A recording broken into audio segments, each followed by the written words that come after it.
Hi friends, எல்லாருக்கும் வணக்கம். ஆக்சுவலாக டெட்ரா டேங்க்ஸ் பார்த்திங்கன்னா ஒரு சிச்சில் டேங்காக மாறிடுச்சு. தெரியாதனமாக சிச்சிலெட் வாங்கிட்டு போட்டேன். அது என்னடானா அதுக்குன்னு ஒரு இடத்த க்ரியேட் பண்ணிகிட்டு இங்கே பாருங்கள், க்ரியேட் பண்ணிட்டு பாருங்கள். இது மாதிரி க்ரியேட் பண்ணிக்கிட்டு இருக்கிற எல்லா டெட்ராவையும் அடித்து காலி பண்ணிடுச்சுங்க.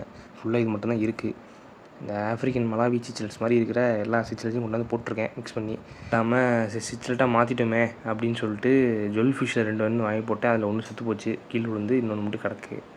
இதெல்லாம் விட அது கொஞ்சம் ஹார்டியாக இருக்குது பாருங்க. ஸ்ட்ரிம்ப்பு டேங்க்லேருந்து ஒரு செத்து போன ஸ்ட்ரிம்ப் கொண்டாந்து போட்டு அதை அடிச்சுட்டு தின்னுட்டுருக்குங்க. ப்ரான் வாங்கிட்டு வந்தேன், அதுலேருந்து ஒரு 2-3 துண்டு தூக்கி போட்டு வச்சுருக்கேன். அடித்து காலி பண்ணி தின்னுட்டுருக்குங்க வெறித்தனமாக. ரொம்ப மோசமாக இருக்குது இந்த சிச்சிலெட்டு. இது கூட எந்த டெட்ராவும் வைக்க முடியல. நீங்களும் தயவு செஞ்சு யாரும் வச்சிடாதீங்க, நினச்சி கூட பார்த்துடாதீங்க.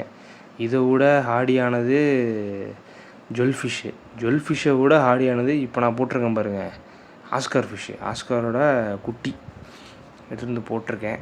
இது எல்லாத்தையும் பழக்க விட்டு போடலாம் அப்படின்னு வச்சுருக்கேன். மொத்தமாக போட்டால் எல்லாம் அடிச்சுக்கிட்டு பிச்சுக்கிட்டு இருந்துச்சுங்க. சிச்சிலெட் ஃபிஷ் வாங்கினீங்கன்னா அப்படியே தூக்கி டேங்கில் விட்டுறாதீங்க. கொஞ்சம் நேரத்துக்கு பழக்க வச்சுட்டு அதுக்கப்புறம் போடுங்க. அப்போ தான் மற்ற மீனுங்கள்லாம் சேஃபு. பீச் ராக்ஸ்லாம் ரிமூவ் பண்ணிவிட்டு ஃப்ரெஷ்ஷான பேம்பு வச்சு செட்டப் பண்ணியிருக்கேன். எப்படி இருக்குது, நல்லாயிருக்கா? நீங்களும் இது மாதிரி சிம்பிள் பேம்பூஸ் வச்சு ட்ரை பண்ணுங்கள். டேங்க் சூப்பராக இருக்கும், லைஃப் வரும். இது மாதிரி மோர் டிப்ஸுக்கு மறக்காமல் சப்ஸ்கிரைப் பண்ணுங்கள், லைக் பண்ணுங்கள், சப்போர்ட் பண்ணுங்கள்.